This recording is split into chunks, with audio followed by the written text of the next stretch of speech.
અંકલેશ્વર પંથકમાં વરસાદી માહોલ જામ્યો છે અને વહેલી સવારથી જ વરસાદે ધબધબાટી બોલાવી છે, જેના કારણે જનજીવન પણ પ્રભાવિત થયું છે. બીજી તરફ પ્રતિન ચોકડી પાસે સવારના સમયે ધંધા રોજગાર માટે આવતા લોકોનો જમાવડો જોવા મળે છે, પરંતુ ભારે વરસાદ અને રિક્ષા સ્ટેન્ડ પર પાણીનો ભરાવો થઈ જતાં રિક્ષા ચાલકોને મુશ્કેલી વેઠવાનો વારો આવ્યો છે. તેમજ પેસેન્જર અને રાહદારીઓને પણ માર્ગ પરથી પસાર થવું મુશ્કેલરૂપ બની ગયું છે.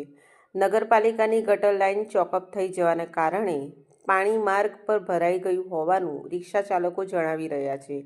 તેમજ વહેલી તકે પાલિકા તંત્ર દ્વારા ગટર લાઇનની યોગ્ય સફાઈ કરવામાં આવે તેવી માંગ પણ તેઓએ કરી રહ્યા છે.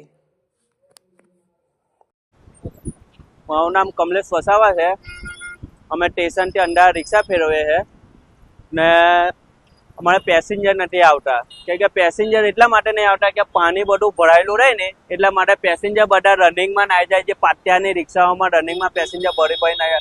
સવારના અગિયારી છે અમે લોકો, સવારની ગાડીઓ જ નહીં ભરાતી. એક બી આ તમે જોઈ શકો છો, એક બી પેસેન્જર નહીં આવતું. એટલા માટે અમારે નગરપાલિકાવાળાને એક જ વિનંતી છે કે વહેલી તકે આ જે ગટરનું જે પેલું ભૂંગળું છે એ ભૂંગળા સાફ કરીને ગટરના પાણીનું અમારે કંઈ નિરાકરણ લાવે. કે જો એક જ વરસાદની અંદર જો આટલું પાણી ભરાઈ જતું હોય તો પાછો વરસાદ જો પડશે તો આખી ફૂલમ ફૂલ પાણી ભરાઈ જશે, રોડને આખો ઉપર આવી જશે પાણી. એટલા માટે અમારી નગરપાલિકાવાળાને એક જ વિનંતી છે કે ને અમારા પાણીનું નિકાલ કરી આપે અમને. કે અમારે પાણીમાં બહુ તકલીફ પડશે. દોઢ ચોમાસાની અંદર આ જ અમને તકલીફ પડે છે કે પાણીની સમસ્યા રહી છે અમને. એટલે નગરપાલિકાવાળા સાહેબને અમારે વિનંતી છે કે અમારું કામ આટલું વહેલી તકે કરી આપે.